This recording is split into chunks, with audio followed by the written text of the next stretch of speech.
गरुडगमन तव चरणकमलमिह मनसि लसतु मम नित्यम् गरुडगमन तव चरणकमलमिह मनसि लसतु मम नित्यम् मनसि लसतु मम नित्यम् मम तापमपाकुरुदेव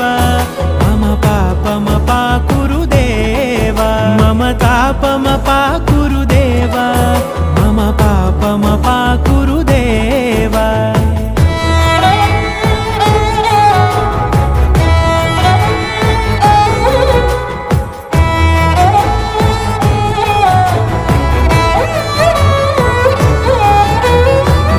जनयन विधिनमुचिहरण मुख विबुध विनुत पद पद्मा जलजनयन विधिनमुचिहरण मुख विबुध विनुत पद पद्मा विबुध विनुत पद पद्मा